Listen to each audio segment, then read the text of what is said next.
Oops, it says it's disabled. Oh, I It thought was not disabled a second ago. I allow participants to share. I allowed, oh, maybe I need to do it there. It was okay a second ago. How There we about go. now? Yep, works. All right, share that. I'm going to do the old-fashioned slideshow. Yeah, so I've got about a dozen slides, which I think help, and I do start from scratch. It's good to hear there's awareness about what community choice aggregation is, but I'm going to assume just a basic, overview about what it is from scratch would be helpful. And I'm really glad to be on the team. I'm a subcontractor. I'm the executive director of a nonprofit. The official name is the Center for Economic and Environmental Partnership. I am involved in a couple of CCA programs as a nonprofit local manager for about 16 communities that's expanding down here in the Hudson Valley. I'm based in Beacon on the Hudson, right where Route 84 crosses the Hudson. But I was brought on to help with, as Nancy said, a couple of, or about 4 or 5 high impact actions that are part of the Clean Energy Communities program under the regional planning, the Capital District Regional Planning Commission. And community choice aggregation was in the first iteration. For those of you who know, there was a first iteration of the Clean Energy Communities program, and it was recognized as one of the most powerful things that if you can swing it, it's one of the most powerful things a community can do in terms of emission reductions and promoting climate goals for the state that within a community's control. And it remains so. But there's some interesting detail that's been added to the program, and I'll get into that too. But a lot of what I've included in presentations as an introduction for communities is answering the what it is for sure, but I also talk about why. Why this was created, why would a community consider doing it?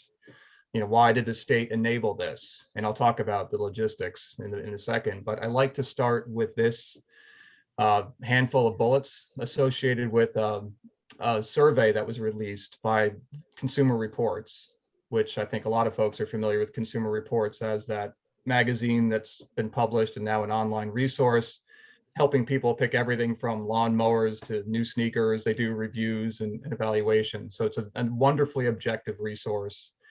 This survey is a very statistically robust, very valid survey that they released in the fall of 2018. It was a survey of 1,600 Americans covering the spectrum of Americans. And it is very, very consistent with many, many surveys that have been done on the topic of Americans' interest and support for renewable energy. And they found that there was strong support. 3/4, 76% want an increase in renewable energy, regardless, again, of their political affiliation, their leanings, what have you. And you guys probably know this as well. Not only is there support for increase in it, there's actually a willingness to pay. I like that this survey included this second bullet that said almost half, 48%, said that they would pay more for renewable sourced energy, about $5 more per month or 60 per year.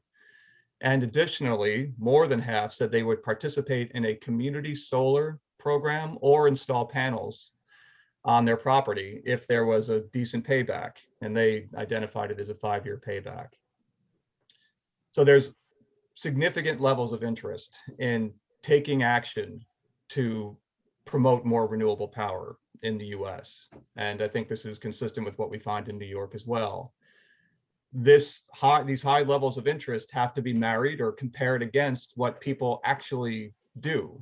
And what we find is that the market for solar is growing, but it's still relatively small. There's still a lot of room for growth because none of these decisions are easy. I make this somewhat cute little marketing analogy that energy is a second language for everybody.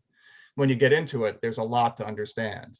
And even on this topic of CCA, to the point where, forgive me for forgetting who, but someone said, I understand it, but you need to see it again and understand it more. It is necessary to repeat this information because it does help to understand more of the nuance that's involved in it. But generally on these energy decisions, there are hurdles.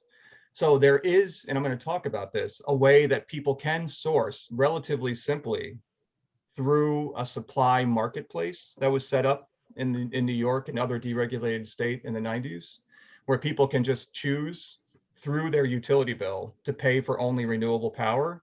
But it's not more than 10%, maybe 15% of a community that is actually doing that, that is decidedly choosing to pay or only for renewable power in the community. So what CCA does, to speak again to the survey, it's a wonderfully wholesale and simple packaged way, led by community leaders, enabled by a local law, and I'll talk about the process briefly, that makes it easy for people to get what this survey says that they want. It's a really simple way to just wholesale and also not necessarily pay more and potentially save money on getting renewables. So it's a beautiful, when a policy, when a program does that type of thing, makes things easier and actually can be something that comes without additional cost, that is generally a good program, a good policy worth exploring. And so that's what CCA does. In a sentence, what it is, community choice aggregation in New York, it is a policy that enables municipalities to source energy on behalf of their residents and businesses and other organizations within their municipal borders. It is based on the same marketplace that's existed in New York for individual utility customers since the late 1990s, which allows all utility customers, as I was just saying on the previous slide, to choose how and where their energy is made. The focus in New York through CCA, it can be used for both major types of energy, for gas supply and for electricity. There is almost to date exclusive focus on electricity. And the work that I've been doing has been an exclusive focus on electricity because there is a focus and interest in utilizing CCA as a way to enhance that win-win scenario in terms of cost, competitive cost, for putting more renewable electricity generation on the New York State grid. So stepping back though, to talk about what's here, this marketplace that was created. It's important also, there's a why factor in here that I'll get into a little bit further on the next slides too. But one of the most common concerns or questions we get in terms of why is this happening is this idea that if a CCA program is launched in a community, it becomes a new default choice.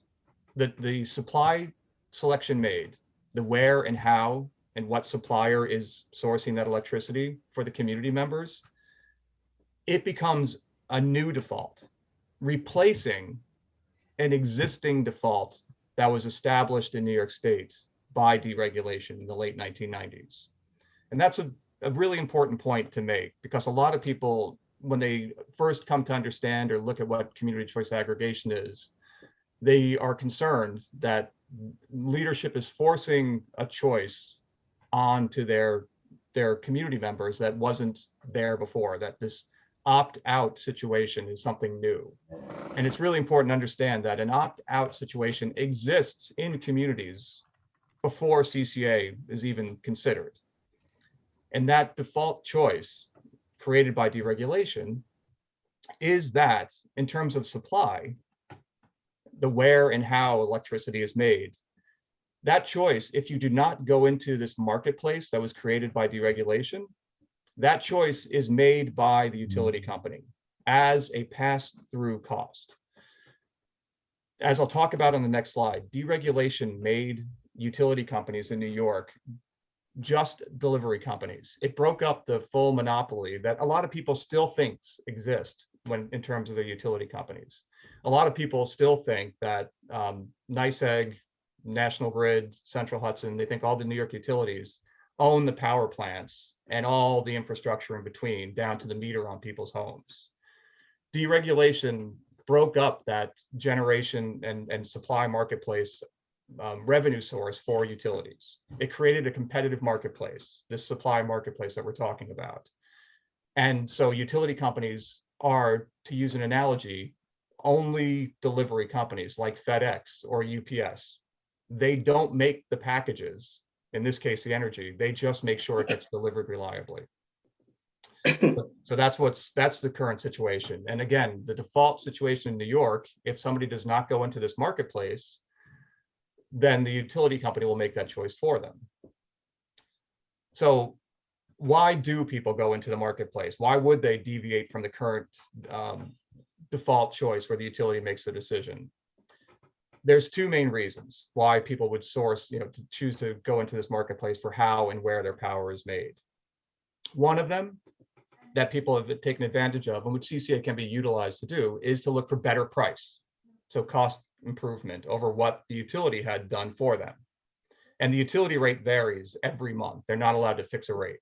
So people can go into this energy supply marketplace as an individual customer and find a supplier that will give them a better rate for electricity or gas, and often fixed, though they need to be careful that it's not something that turns variable at some point in time. The second reason that people go into that marketplace is for more renewable, to support renewables. And there are dozens and dozens of companies that have been established in New York because of deregulation for supply.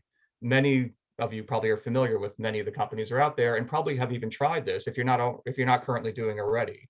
But one of the common companies that is most commonly used for sourcing renewables is Green Mountain Energy. And they will offer a private contract for an individual, and through the utility bill, allow them to pay for only renewably sourced electricity. All right, so those are the two main reasons. The second reason, this idea of sourcing renewables for an individual customer, for the most part, I think exclusively comes with a cost premium. It's more expensive to source renewables for a couple of reasons, but we can go into depth about the marketplace, but there's an additional charge for the value of renewably reduced power, and it's in demand. So it costs more than non-renewable for an individual customer, because that individual customer has no leverage in the marketplace to get a better rate. CCA allows those two things to come together to preview what's coming up. Through a community choice aggregation program, communities can aggregate together to have leverage in the supply marketplace to deliver a new choice for supply. So that's breaking down the name community choice aggregation. That's what it's about. Communities get together representing their community members in sufficient number to have leverage in the supply marketplace to give them a new choice, which becomes a new default choice, the new default choice. So revisiting this concept, I bring up this slide that I use that I call my menu slide. And it's just, think about it like a menu in a restaurant where you walk in and there's an appetizers section, there's a entree section. You can only choose one from each of those menu items. So this is a menu in that analogy for electricity supply. And this is what the menu looks like in a community in New York State before CCA is an option. There's two choices people have since deregulation went into effect for supply. The first choice is that they can let the utility company make the supply decision for them. And again, as the red arrow shows, that is a New York State determined default. And that's why there's an asterisk on that option. That's the default, or that is the current opt-out option. But as I just spoke about at length, anybody could say opt out of that first choice and go into the private marketplace to get into a contract either for better rates or for renewable power. If and when the CCA program launches in a state, that third box gets filled in with the supply choice that the aggregation of communities, with the help of an administrator that they select, has chosen. So they pick a supplier that has met the requirements in terms of the sourcing that they want. And the asterisk moves down from choice 1 to choice 3 if and when a CCA launches in a community. That becomes a new default opt-out option. So it's just replacing this option. The reasons why, again, we've talked about a win-win in terms of the cost and the renewable sourcing, the environmental benefit, but there's actually 3 categories that are worth looking at in terms of program benefit. One of them on the cost side, the program rates. The way these are typically structured, what the aggregation demand through the program, and it's done through a request for proposal process guided by an administrator, is a low competitive fixed supply rate for sourcing that they want. And it can be more than one choice, but one choice has to be a default option.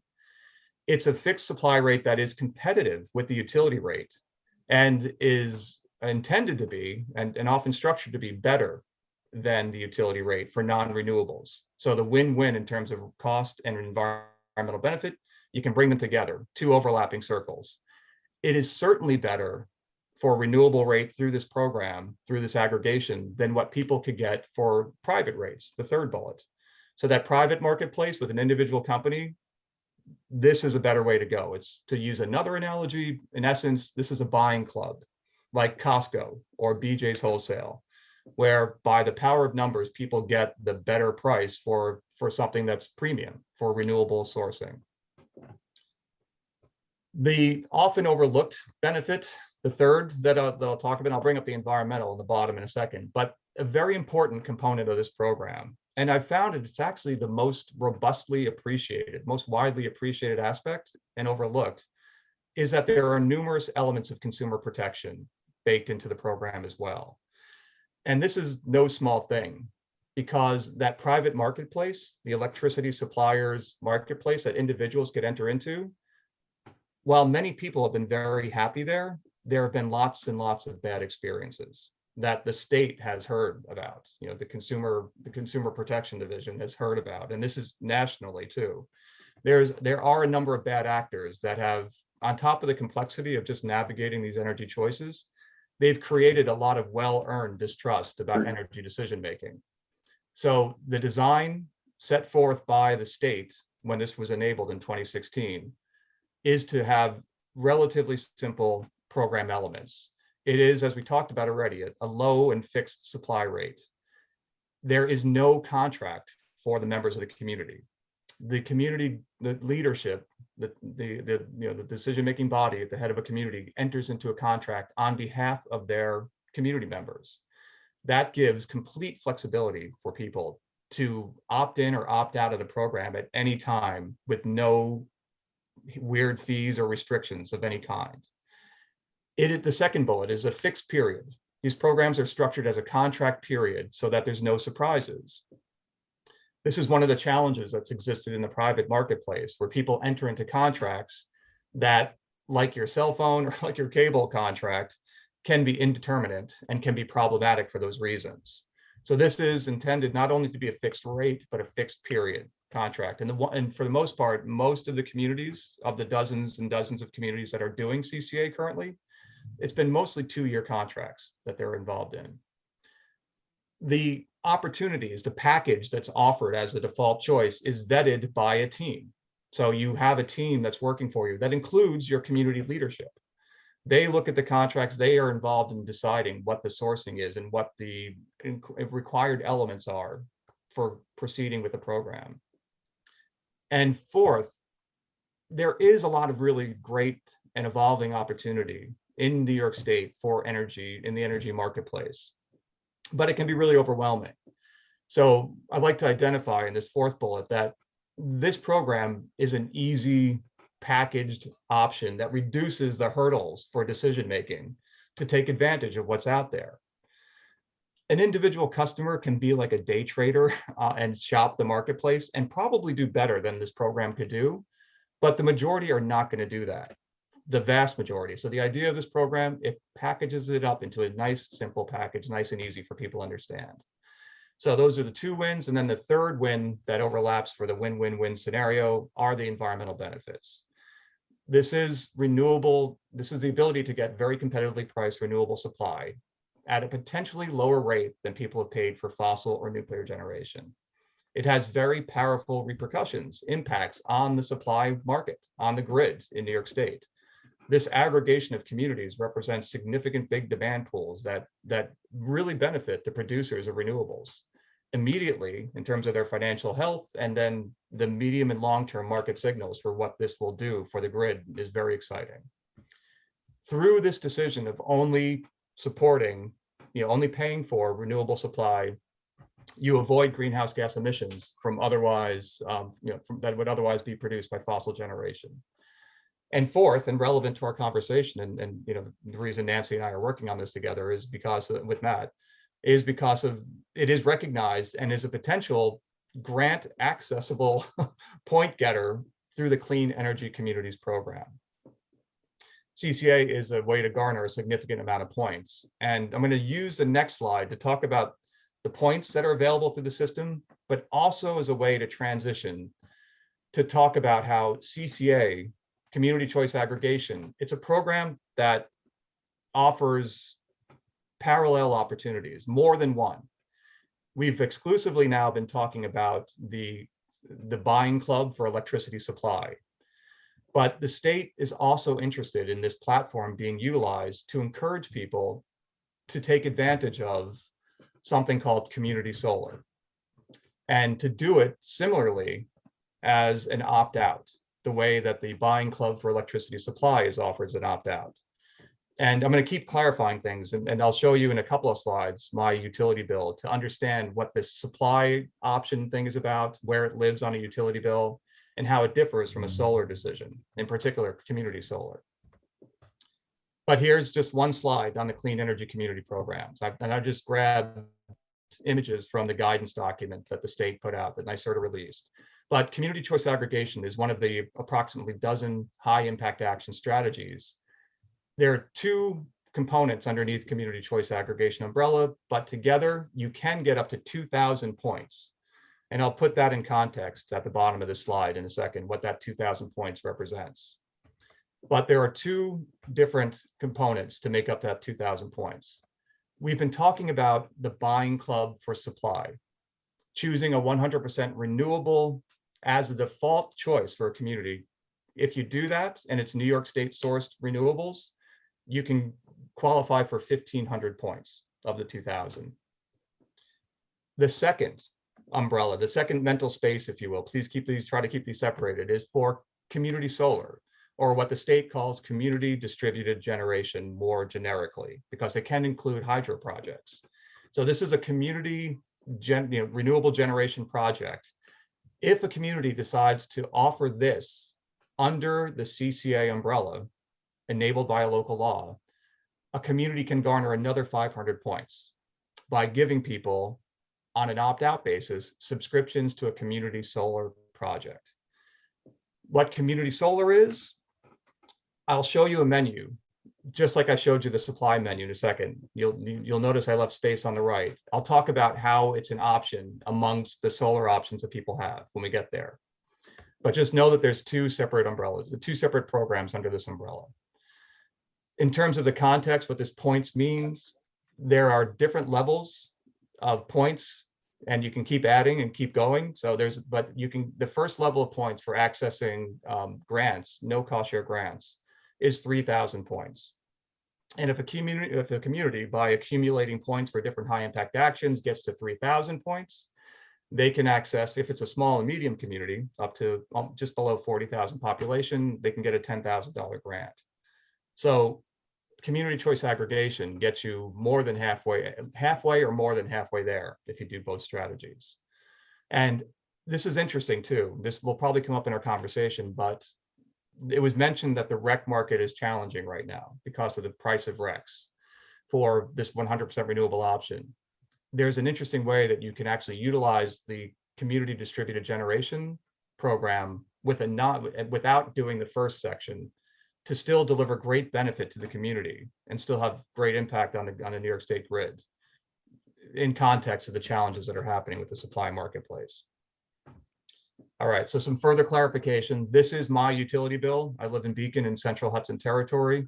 This is very parallel to what other utilities bills look like. This is the detail page, one page of my bill. It's got all the detailed line items on it. This page emphasizes several things. One, it emphasizes the point about utility companies, since deregulation, being delivery companies. So there's a separate section on my bill. It's the top, almost half of my bill that's not in a red box. that these are the line items that Central Hudson, in my case, makes money on as a delivery company. It includes the first line item is the $20 I pay to have a meter on my house. And then the other line items for different components of the delivery charge are all multiplied by how much electricity I use that month for my total delivery charges. CCA, whether has no impact on the utility company's business model. They are agnostic to whether a community member is doing CCA or not, because the supply section is a pass-through for them. Our program, if you launch it, has no impact on the delivery. What happens is a change to the line items or line item in the supply section through CCA electricity supply. So whether somebody as an individual utility customer goes out and enters into a contract for electricity supply, or in my case, whether I did it through a CCA program by not opting out, by staying in to the supplier that my community, Beacon, picked in the middle of 2019 to be part of a CCA program, the line item change happens here. And this is all inclusive. So this shows you what it looks like when somebody is in a CCA program. Before I was in a CCA program, there were 3 line items, less than up in the top section, but there were 3 line items that were all multiplied by my usage to add up to the supply charges. If and when somebody enters into a third-party supply contract, including if they do it through a CCA, there is 1 line item that is all inclusive. And CCA is actually even better because it includes everything within that 1 line item. The one single fixed rate for the 2-year contract that I have as a Beacon resident in a CCA program is shown right here, the 6.361 cents per kilowatt hour. Here it's shown as dollars per kilowatt hour. So it's 0.06361, but that's in essence the same as 6.361 cents per kilowatt hour. That includes everything. There's no other fees. That's the competitive bid that the supplier that we chose, which is a company called Direct Energy, shown right here, offered. And that was better than the 12-month average that Central Hudson customers had paid over the previous 12 months before this program bid was received. It's all baked in. The administration fee is included in there too. The company that these communities chose to administer the program includes a 0.08 of a cent per kilowatt hour administration fee to support the program for the duration of the program. And that's in there. And it still had to be that 12-month average. So that's what it looks like when you're in a CCA program. It's a line item change on the utility bill that does not impact the business model of the utility company. CCA is different. This electricity supply decision is different than a solar decision. And I'll show you what these solar decisions are, but I am also a community solar subscriber. As a community solar subscriber, I live in a house where I could not put solar panels on my roof because of a beautiful oak tree that my neighbor has in his yard, but I could become a virtual owner of a portion of a field of solar that's in Central Hudson territory. Has to be in the same utility territory. I paid nothing to become a subscriber. There's no other fees. I helped that developer of that solar project meet the state requirements of getting a virtual owner for every solar panel in that field. In return, they get a better benefit from the state for running a community distributed generation project. And in turn, they translate the production from my portion of a solar field into a monetary credit, a reduction that shows up on my bill down in the payments and adjustments section. Had I had a solar system on my house that was generating power and I was receiving credits for it, it would also be down here in the payments and adjustments section. This to emphasize that solar related decisions live in a different section of my utility bill from the supply decision. These are parallel financial decisions, parallel environmental benefits. You can do both, as I show here, or you could do one or the other, or neither. And that is something that a community member in a CCA program always has available to them. Complete flexibility, you're not locked into anything. All right, so only one more slide in some detail, but this is my menu slide coming back. And you recognize the electricity supply description here. Assuming we're in a CCA community, 3 choices for electricity supply. Having the utility company make that decision on a month-to-month basis, being in a private contract, or going with the CCA choice, the community aggregation choice. Similarly, the solar menu has 3 choices. Choice A is you don't have to do anything about solar. So somebody can just live and let live. They don't have to do anything. But if they can, and if they want to, they can put solar on their home or business. That's option B, choice B. If you haven't and don't want to or can't put solar on your home or business, community solar is available to you.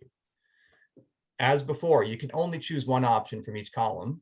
So you can't do B and C. You can't be in a community solar project and put solar on your home or business. But you can pick one from each column in any combination that you want at any time in a live program. So just showing you can mix and match these in any way you want, including, as I showed you on my bill, you can be a CCA supply customer and do community solar. And if now, which is possible, you can use CCA to do community solar. Community solar subscriptions can be offered on an opt-out basis as well. As we talked about with the consumer protection component,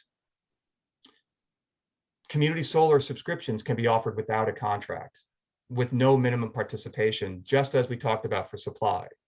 So it is a wonderful vehicle to give flexibility and the advantage of the energy marketplace to the community members in a way that has all of those consumer protection benefits in mind. So complete flexibility without restriction, just kind of delivering the best of all worlds as an option. So that's the gist of what CCA is. This is getting into some detail, and I know this is very wordy, but this is here in case we wanted to get into some depth. But these are the 13 steps that I've listed for going from 0 to a fully active program. I'm really just going to focus on the first 3, but I'm going to emphasize with a box that these first 6 are no commitment steps. A community has to pass a local law to allow it to explore whether it makes sense to potentially launch a CCA program, and to ultimately, if it wants to launch a program. So there is a simple template for a local law that they have to pass. The second step is picking an administrator to help them do that exploration. And that's a detail that we can get into in conversation or in a follow-up presentation if you like, but I'm not going to go into that in any depth right now. Once an administration approach is chosen, that's when there is a required amount of outreach and awareness building that has to happen by state requirement of the Public Service Commission's order. It has to be a minimum of 60 days. That's when you're doing outreach and telling your community about what you're exploring, what you're considering. There is state oversight and details about the way the program operates, but know here that with this box, these first 6 steps, from passing the law, selecting administrator, doing 2 months of outreach, there's no requirement to actually launch a program, saying that it's really kind of a no-brainer, that if there's any interest, you should pass a local law, you should pick an administrator and do the exploration to see if it makes sense, including that looking at the supply option and community solar and how and if and how it could make sense for the community. And so I do note here with the parentheses that we're talking about a request for proposal process parallel for electricity supply, and then I put in parentheses and potentially community solar with a question mark, just to emphasize those 2 parallel opportunities. So, but for leadership, I found it's really important to emphasize again that there's no commitment to do these first 6 steps. If a bid comes back that is compliant with what the aggregation of communities has picked, that's when you get outside the box and there is anticipation by the administrator that you're going to launch a program. But the first 6 steps, no commitment. And very importantly, in the lower right, there's no direct cost for any of these steps for a town or a city or a village that's exploring and even launching a program.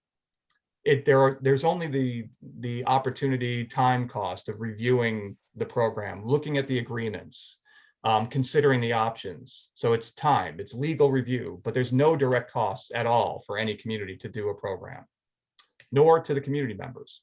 That's what's beautiful about the consumer protection umbrella of CCA. All right, we're almost done.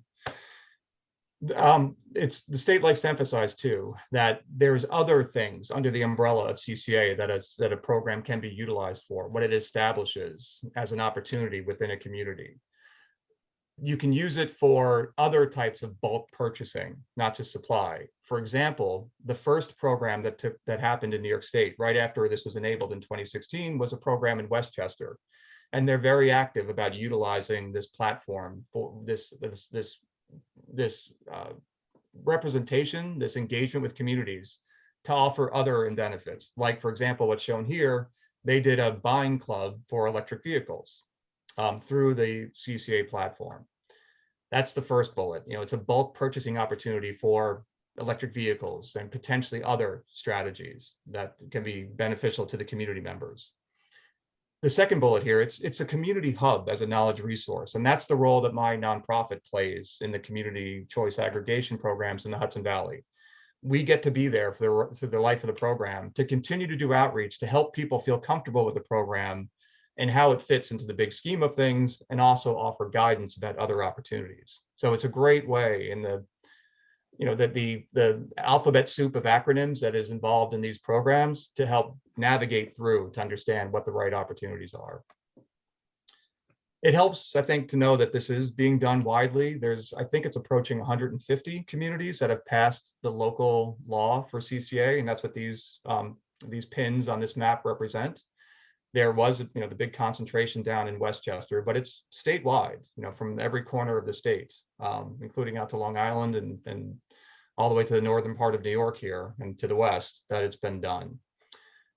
Just to give you context again, I put on here the two programs I'm actively involved in as a local program manager are the Hudson Valley Community Power Partnership. That's currently 10 communities in central Hudson territory in the Hudson Valley. And in the fall of 2020, even in the midst of the pandemic's impact on the economy, we launched a program in Rockland County, in Orange and Rockland utility territory, called the Rockland Community Power Program. And that's my program name, Hudson Valley Energy, as the local program manager to the administrator, Jewel, for these programs. So Jewel is one of the 4 approved administrators in the state. Good Energy Mega, you may have heard about, and that in your neck of the woods. And the administrator in Westchester. Those are the 4 administrators. And that's it. That's my overview. So thank you for your patience in getting through that. Can I answer any questions? I have a question. Yeah. I see the win-win-win. I'm always concerned about the win-win-win. There's usually some losses in there, but if it sounds too good to be true, usually too is too good. But my concern is, how would I explain this to my town board? Number one, and administrator, who would we get to administrate something like that in the town of Westport? So I'll start with the second question first. To be an administrator in the state, you have to file with the Public Service Commission a plan, an implementation plan, saying how you're going to comply with the Public Service Commission's CCA order. It's typically, a couple of 100 pages talking about the strategies, the outreach that'll be done, the branding, etc. It's not a light lift. It's a reason that there's still only currently 4 administrators in the state, but other models are being looked at. There's a couple of counties in the state, at least, that I know about, that are looking at leading on potentially becoming an administrator approach. Communities can aggregate together to do it. They'll have that hurdle of doing an implementation plan, but it can be done. So that's why I use the phrase in that list, administration approach. What every community has done to date, though, has shopped the administrators, interviewed them to decide who they want to go with, who makes the most sense. And I think in your neck of the woods, there'd be MEGA, which is the Municipal Electric Gas Association. I forget what the A stands for. Good Energy and Jewel are all working statewide in your neck of the woods. That is how I think you explain it to the board. You don't necessarily do it yourself. It's often best, I found, in doing outreach in the communities, for there to be an ambassador within the community who understands it well enough and to convey it, to get past that suspicion of like, it seems too good to be true, because it is pretty darn good. I mean, the only one risk associated with the program is that low fixed supply rate won't always be lower than the utilities varying rate. There can be, and there certainly was this past year with the pandemic's impact on the economy, times when our program rates in the Hudson Valley were higher than the utility rate. but it's really competitive. It wasn't that much of a difference. You know, it's within a couple of cents at worst. And it's proven out as the world has returned to normal that we're below the utility rates. But it is the one risk, is that you're putting people into something where the utility rate could be lower. Community solar is just a monetary benefit. There's no contract restriction. So that's why this is being done as a municipal partnership model, to get over that well-earned suspicion about the energy marketplace, where there have been lots of bad experiences. Thank you. I'll just add one piece of information. You know, the map that Jeff showed where there are CCAs enabled in the state. It's the town of Shazy up in northern Clinton County that has had a CCA for maybe a year and a half or so already. And well, the other asterisk is, or bullet there is the city of Plattsburgh, which I'm not sure why that's there because they're a municipal electric utility. But and then there are the town of Blackbrook, which is also Clinton County. They are in the, I think, stage. They've passed the CCA enabling local law. They've chosen a program administrator, which is Jewel, and they are in the public awareness stage of things at this point. So there is some progression in the North Country in this field. I think it was Shazy used Good Energy as their CCA administrator, who does have some kind of affiliation or contract with, or is endorsed by the Association of Towns. That's where you may have heard of them before. You know, and so go ahead. I'm listening. Yeah, I don't know who, somebody started to speak. I did. This is Emmett. Yeah. So as a local hydro producer, I'm very familiar with the wholesale electricity marketplace. And my question kind of goes to what you were alluding to, Jeff. Looking at your map here, most of these towns are in much higher priced zones than us. We have really low energy prices up here, particularly because of all the hydro and wind that we have. And the electricity market prices have been trending down very consistently and very steeply for quite a long time now. The energy price here is about half what it was just a few years ago. And as you point out, the default is the utility just buys power from the wholesale market and then charges the customer for whatever it costs them. And they don't make any money on that, as you point out.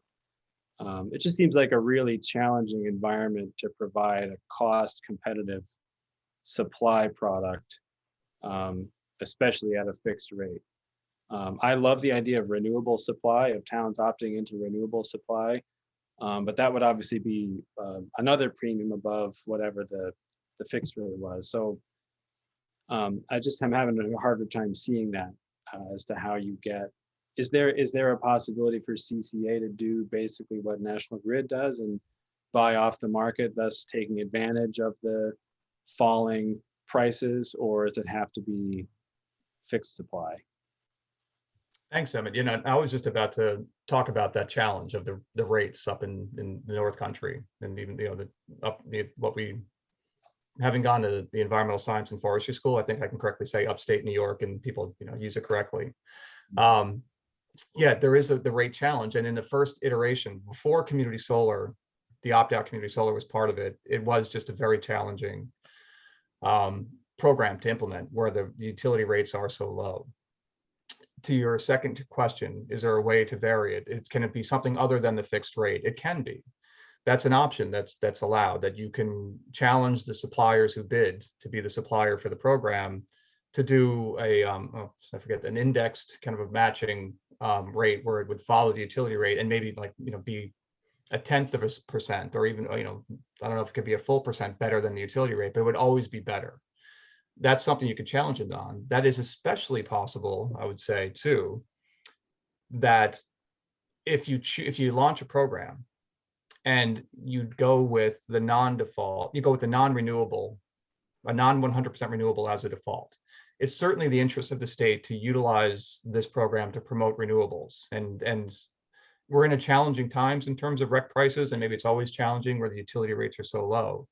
But this program can be utilized, And in the programs I've been involved in, a non-renewable rate option was offered. There was not just one, there was two. There was a default in all the communities, but one that I've worked with down here in the Hudson Valley chose a 100% renewable as the default.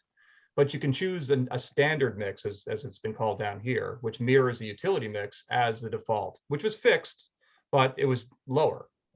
So it's something that is an option. The reason I bring it up, and what I was going to make the point, that with this new iteration of the ability, because of a billing logistic that's Uh-oh. been completed in community solar, I think it's an exciting opportunity, particularly where rates are challenging, that a community can launch a CCA program. You have to offer a supply option. It's basically like your entry ticket. You have to include that one component of the program, an opt-out supply rate for the program. But the communities it doesn't have to be 100% renewable as a default, which gets away from some of the challenge with the utility rates being so low. It could be, and I suspect it could be better, even fixed, than the utility rates in that way, which allows a community to then offer opt-out community distributed generation, access to a solar field or to a hydro project, wind possibly too, on the opt-out mechanism where there is just a guaranteed savings. And those are minimum 5% off the total electric bill charges. That's the requirement, that a community solar subscription has to be at least 5% off the total charges. Off Most the total companies, charges? what's that? Off the total charges? Total, yep, supply and delivery charges. That's the targeting. So it's not insignificant.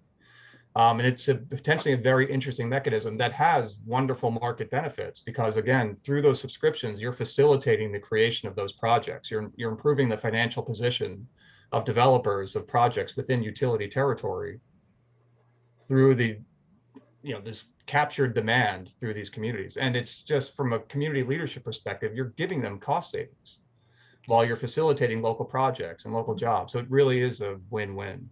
How do you choose which CDG projects to include? Through a request for proposal process, maybe even through an RFI to begin with, but then there's just an issuance to see, do you want to meet through the administrator's requirements for being part of the program? Right, but I mean, I understand, like with an ESCO for supply, you're looking for a competitive rate, but CDG is pretty much all the same. The economics are pretty much the same. So how do you choose which ones? I think it's, for my glean, it's a relatively low bar. It's not the same too in terms of competitive. It's just willingness to meet the contract requirements, just having the willingness to do the consolidated billing arrangement with the utility, to offer complete flexibility, having no restrictions on participation of the community members. But I think, for the most part, observing the rollout of opt-out community solar, which is happening, they're looking for as much as they can get. And so any developer that has a project that meets the threshold, it's just a wonderful marriage. Okay. Thanks. Does anybody else have questions for Jeff while we have him on the Yeah. line? I have a question for Jeff. On your electric bill that you showed, you had a supply you chose an ESCO for your main supplier. Good. It's Direct Energy. Now that's out of Tulsa, Oklahoma. So I assume that supplier would not be eligible as somebody that produces clean energy in New York State under the CEC program. The term I like using for this program is that the CCA arrangement handcuffs the suppliers to deliver what the program aggregation wants. Direct Energy and other supply companies, they're middlemen. They're the ones that connect with the generation sourcing and then pass it through to the customers. So Direct Energy was required by the contract, by the bid that they put in there, to source only 100% renewable New York sources. Okay. So most of these companies, I think, are based outside of New York. The majority of them, there's probably some in New York, of course, but the majority are based outside New York. But it's what they deliver, what they have to deliver through the contract that the administrator establishes that dictates what the outcome is. And so it is really a handcuffing. They can't get away with any funding business. They have to secure the recs. In this, for my case, it's 100% renewables from New York. Okay, another question was on that slide that had choose one from each of the two columns. Yep. So I took that to mean that if you had solar at your home and it's connected to the grid, but it doesn't cover your full use of electricity, that you lose the option to use community solar for the rest of your electricity. Currently, that's correct. Oh, Yeah, even if it's not full use, it's still, you can't, you're in a net metering arrangement, which is duplicative with community solar. So yes, you does that cannot be make, both. why does that make sense? Oh, it's, they're definitely exploring it.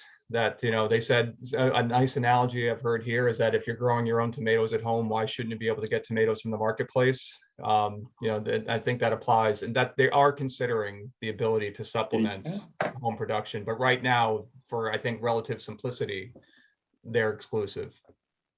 Okay.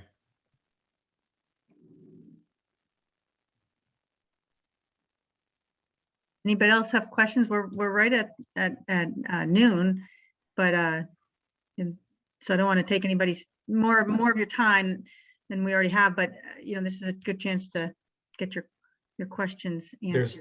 I'm willing to come back, as you can tell. I'm not afraid to talk, and there's details we can dive into, and it does take multiple iterations. But I'm happy to help out in any way. So, but thank you all for the time. I really appreciate it. Nancy, can you send the template for the local law? Sure. And Nancy, do you know who, you said it was Shazy and Blackbrook? Who is Shazy using? You said Blackbrook has chosen Jewel. Yeah. Shazy uses Thanks a good lot, Jeff. energy. And Nancy. Excuse Take me? care all. Okay, thanks, Jeff. Thank you. Shazy uses good energy. They're not 100% renewable electricity. They set it up before Oh, okay. it was launched. They do have, the default is a regular supply, but they have an option for green energy. Got it. I'm not sure that's New York State generated, but that's Okay. where they're at right now. Okay. Nancy, did Blackbrook find that the Jewel supplier was cheaper than what the utility selected? That's a good question. I do not believe they have gone, put out an RFP yet. They're still in that public awareness time period. And if they have put out an RFP, I am not aware of it. Okay, thanks. But that will be, I'm curious to find out what they do, what prices they do get. All right, I'm gonna jump off. Take care all. I'm happy to come back for anything you need. Nancy, thank you so much for this. Thank you very much, Jeff. Appreciate it, as always. Thank you. Take care. If anybody has any last questions for me, I'm here, so I'll stay on. But thank you all for attending. Thank you. You're welcome. Hey, Jim, you're talking. I can't hear you. Could you send me contact information for Emmett Smith? Okay, so I'm sending you the well, I can send it to all of you, right? Carolyn, Jim, and Teresa.